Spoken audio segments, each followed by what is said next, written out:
PhD ಪದವಿಯನ್ನು doctor of philosophy ಪದವಿಯನ್ನು ಕೊಟ್ಟಿದ್ದಾರೆ.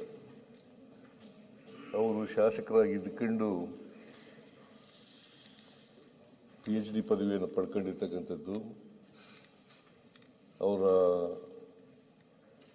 ಏಕಾಗ್ರತೆಗೆ ಮತ್ತು ಅಧ್ಯಯನಕ್ಕೆ ಸಲ್ಲಿರ್ತಕ್ಕಂಥ ಗೌರವ ಅಂತೇಳಿ ನಾನು ಭಾವಿಸ್ಕೊಂಡಿದ್ದೇನೆ. ಅವರು ಇಷ್ಟೆಲ್ಲ ಕ್ಷೇತ್ರದ ಕೆಲಸಗಳಿದ್ದರೂ ಕೂಡ ಬಿಡುವು ಮಾಡಿಕೊಂಡು ಓದಿ PhD ಪದವಿಯನ್ನು ಪಡ್ಕೊಂಡಿದ್ದಾರೆ. ಅವರಿಗೆ ಸರ್ಕಾರದ ವತಿಯಿಂದ ಅಭಿನಂದನೆಗಳನ್ನು ಸಲ್ಲಿಸಲಿಕ್ಕೆ ಬಯಸ್ತಾ ಇದ್ದೇನೆ. ರೂಪಕಲಾ ಅವರಿಗೆ ಅಭಿನಂದನೆಗಳು. ಅಧ್ಯಕ್ಷರೇ,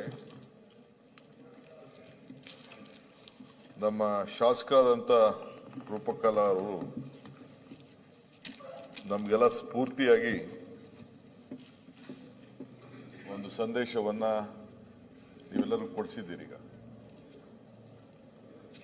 ಮುಖ್ಯಮಂತ್ರಿಗಳು ಹೇಳ್ದಂಗೆ ಟೈಮ್ ಡಿವೋಟ್ ಮಾಡೋದು ನಮಗೆಲ್ಲ ಬಹಳ ಕಷ್ಟ.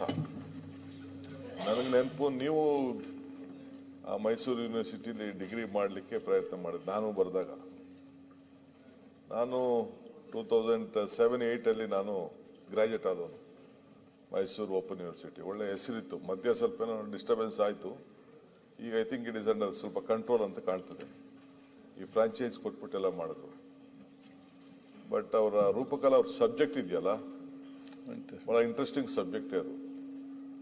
ಮಹಿಳೆಯರ ಪಾತ್ರ ಲೋಕಲ್ ಬಾಡೀಸಲ್ಲಿ ಅದೆಲ್ಲ ಭಾಳ, ನಾನು ಅದ್ರ ಬಗ್ಗೆ ಸ್ವಲ್ಪ ತಿಳ್ಕೊಳ್ಳಿಕ್ಕೆ ಪ್ರಯತ್ನ ಮಾಡ್ತೀನಿ.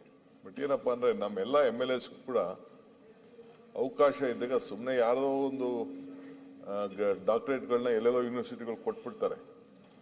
ಅದಕ್ಕಿಂತ ಈ ರೀತಿ ಪ್ರಯೋಗ ಮಾಡೋದು ಭಾಳ ಇಂಪಾರ್ಟೆಂಟ್. ಬೇಕಾದಷ್ಟು ಅವಕಾಶ ಸಿಗ್ತದೆ. ನಮ್ಮಲ್ಲೇ ಶಾಸನ ವ್ಯವಸ್ಥೆಯಲ್ಲೇ ಹಿಂದೆ ನಾವು ಹೊಸದಾಗಿ MLAಗಳಾದಾಗ ಬಹುಶಃ ನಮ್ಮ ಅಶೋಕ್ಗೆಲ್ಲ ನೆನಪಿದೆ, ಸುರೇಶ್ ಕುಮಾರ್ಗೆಲ್ಲ, ಪ್ರತಿಯೊಂದು ಅಸೆಂಬ್ಲಿ ಸಬ್ಜೆಕ್ಟ್ ಬಗ್ಗೆ ಕೂಡ ಬಜೆಟಲ್ಲಿ we use to have a very 2 to 3 hour debate. Demand ಮೇಲೆ ಡಿಸ್ಕಷನ್. ಡಿಮ್ಯಾಂಡ್.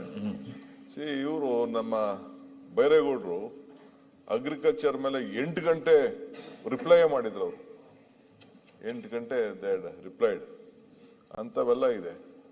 ಸೊ ಎಲ್ಲ ಯಂಗ್ಸ್ಟರ್ಸ್ ಎಲ್ಲ ಬೇಕಾದಷ್ಟೆಲ್ಲ ಮಾತಾಡ್ತಾ ಇದ್ರು. ಇದ್ರ ಬಗ್ಗೆ ನೀವು ಕೂಡ, ತಾವು ಕೂಡ ಇದ್ರ ಬಗ್ಗೆ ಅಧ್ಯಯನ ಮಾಡೋಕೆಂದ್ರೆ ಈಗ ಪೇಷನ್ಸ್ ಕಡಿಮೆ ಆಗಿದೆ ನಮ್ಮ MLAಸ್ಗೆಲ್ಲ. ರಿಸರ್ಚ್ ಮಾಡೋ ಬಗ್ಗೆ, ಇನ್ಫಾರ್ಮೇಶನ್ ತೆಗೆದುಕೊಳ್ಳೋ ಬಗ್ಗೆ ನಾವು ಕೂಡ ನಮ್ಮಂಥವ್ರಿಗೂ ಪೇಷನ್ಸ್ ಕಡಿಮೆ ಆಗ್ಬಿಟ್ಟಿದೆ.